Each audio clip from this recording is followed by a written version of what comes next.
the forecast calls for 102 degrees Saturday in Pasadena. How are you going to handle the heat?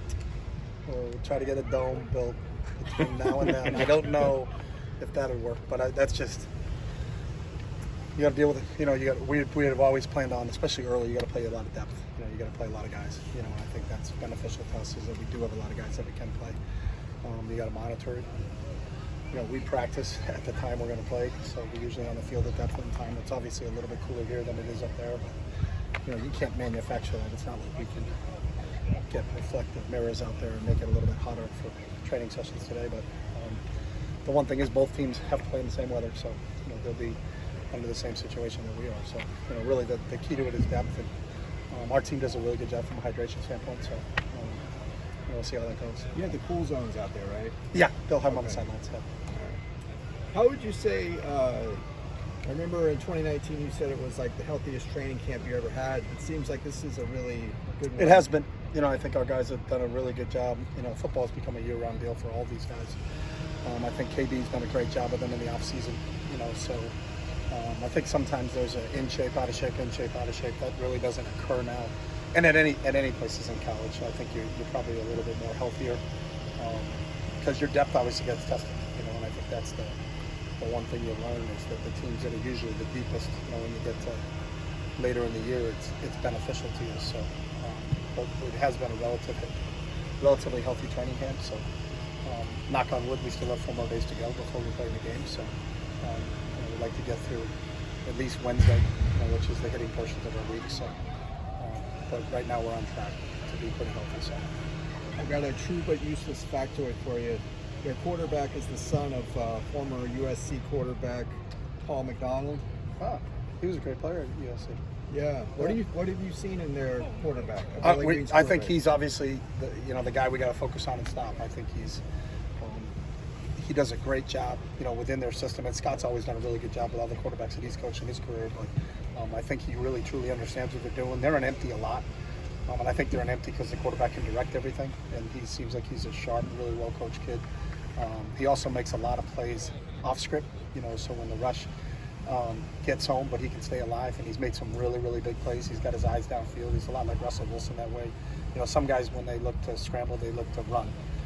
He's looking to make the big play in the pass game, so we have to be conscious of that and make sure we plaster with our guys when he's in scramble mode. But he's the key. He's the key to what they do on offense, and everything they do revolves with him. He's got a lot on his plate. He runs a lot of check with knees at the line of scrimmage. So, we really have to focus our game plan around him. Got the scout team out here starting last Friday and now through this week. Chase Artopoeus has been scout team QB for a couple years now. How important is it to have someone at that spot who's been there before and knows what he's doing in terms of running that kind of thing? It's critical, especially when you're playing a quarterback-centric offense like this one is. And Chase really takes a lot of pride in that role. Spends a lot of time watching film of the other opponent, try to, as much as he can, replicate what the other quarterback is going to do. And, he's been one of the real unsung heroes of what we do here because of the pride he takes in that. And I think he's done a great job. We give out Scout Team Player of the Week awards, and I think he won it 3 or 4 times last year, for the work he did. And I wouldn't be surprised if he's doing that again this year. But that's just the type of kid he is, and we're fortunate to have him. Did you give out those scholarships yet? We have not done anything yet. I don't think we spotted Xavier Staples out here. Is he making his way back from something? He's still making his way back from an injury. What about Sellers and Selma? Are they any update? No updates on those guys. And then Justyn Martin, what have you seen out of him in fall camp versus how he looked in spring? Where's his development like? The cool thing with Justyn is I think you can see him getting better every day. And I think he's a real student of the game, works extremely hard at football. He's one of the stay after practice guys. Every time you kind of look up, he's working on either a fundamental or something. He's always in the film room during the off season and during the film room during camp. He's around this building a lot. Football's really, really important to Justyn, and you love that work ethic in him. And you can see him on a daily basis getting better and better and better. And he's got a really bright future. How is it? How instrumental has it been to have Dorian to kind of show him the way? As he's up on his last good year? question. It's always beneficial when you have an older player at your position that you can kind of learn from. That veteran leadership, and Dorian certainly has provided that for that group. I think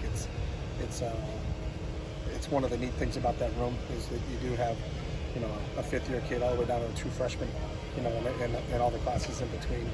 But it's a really good quarterback room. They really are pulling for each other. They want them to be successful. You can see that when we're, you know, doing 7-on-7. Those guys are good that aren't in are going through the reads and kind of, you know, talking to each other between snaps about what they saw and how they would have played it. And it's been a really good group, but it's a really cool dynamic to have a fifth-year senior and a true freshman and have them work that closely together.